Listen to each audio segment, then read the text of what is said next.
Although fame has changed Alfie's life, he's still keen to support causes close to his heart, especially those connected to music.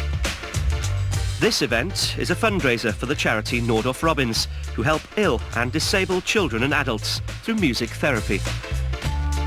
He's here to collect an award from his friend, the comedian Matt Lucas. He's a fantastic artist. He's really broken through this year, and he definitely deserves this award. Will you please welcome the UK's leading tenor, Mr. Alfie Boe, ladies and gentlemen.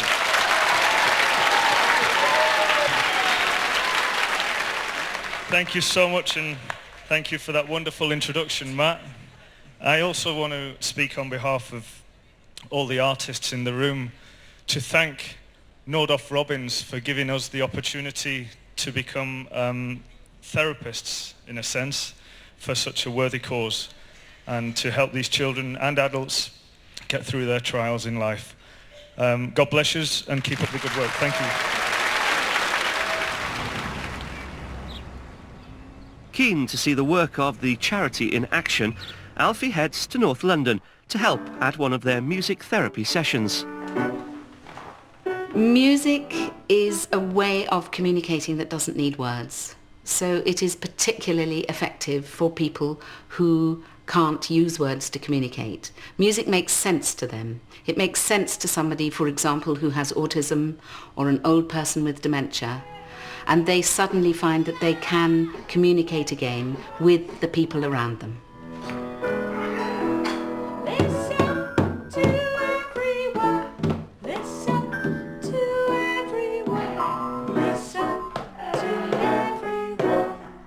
That was very special. It was a real special moment to be a part of. You can watch so many videos and footage of sessions, but actually being a part of one and having them hold your hand and make contact with you while they're making music was something else, really special.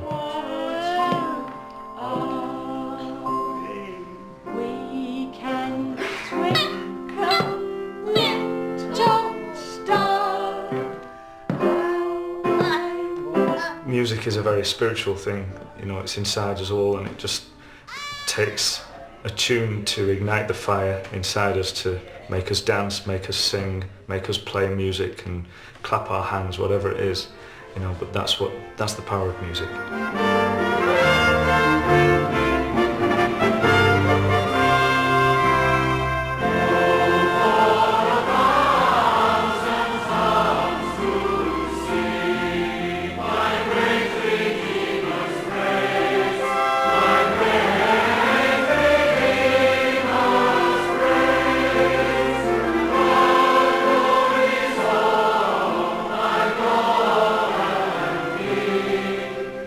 Try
Enjoyed that. Thanks for singing with me. Pleasure. Now then, Alfie, what's all this about being discovered spray painting cars? It's almost too good to be true. Yeah, well, it happened actually. I used to get a lot of encouragement from my work colleagues, you know, to sing and to pursue it, you know. But then I used to get a lot of encouragement from customers as well who used to overhear me.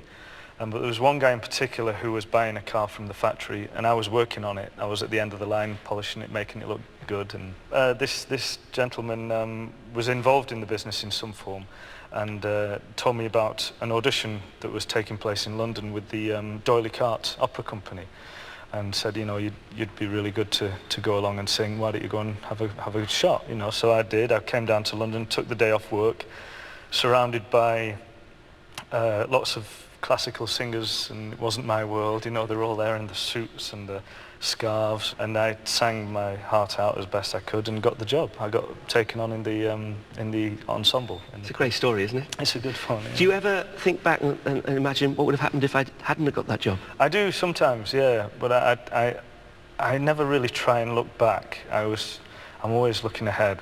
Life's changed for you now, of course, as well, because you're a father. Yes, I am. Yeah, very, very happy. My little girl Gracie. So, are you bringing her up through a faith at all? Yeah, we're Catholic family, you know. So we're going to be taking her through the teaching, you know. So that'll be good. Have you learnt any parenting skills from your father? I can change a nappy in 2 minutes now. In 2 minutes? That's good. I know that your dad was a massive influence on your life, wasn't he? Yes, Not he just was. musically. No.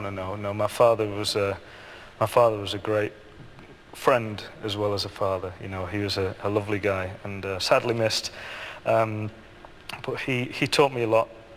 And you were with your dad right to the very end? Yes, I was. I was lucky enough to be able to be there at his side and holding him while he passed away, which is a very special, very spiritual moment, and it is a blessing, you know, to be able to do that. Yeah, the sadness comes along, but you know, that's only our selfish needs. But I'm blessed that I got to see my father die, and blessed that I got to see my daughter born. You know, so it's two ends of the scale. It's a wonderful thing.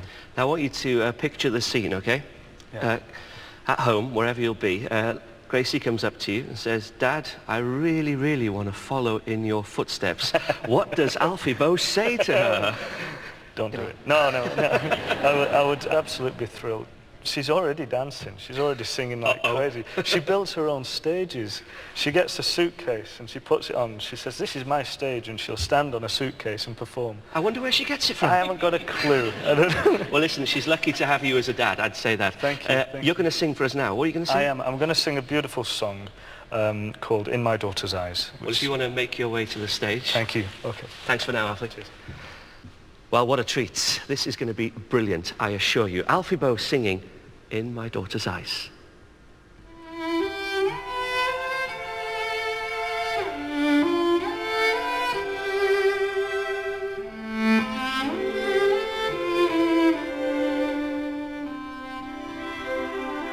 In my daughter's eyes, I am a hero.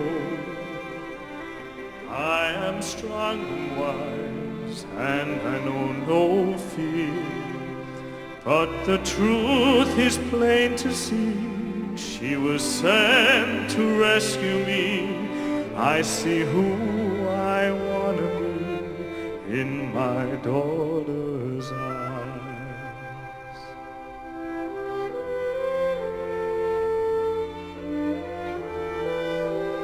In my daughter's eyes, everyone is equal.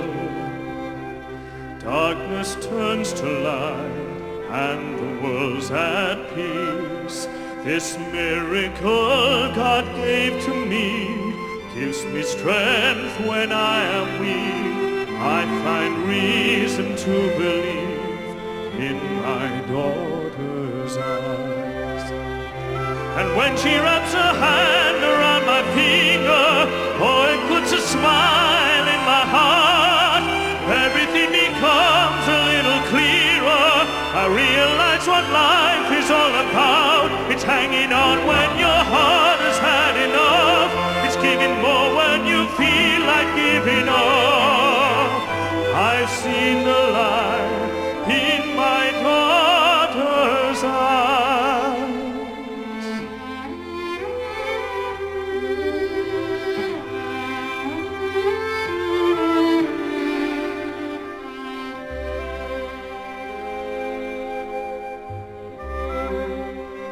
In my daughter's eyes, I can see the future, a reflection of who I am and what will be. Oh, she'll grow and someday leave, maybe raise a family. When I'm gone, I hope you see how happy she made me. For I'll be the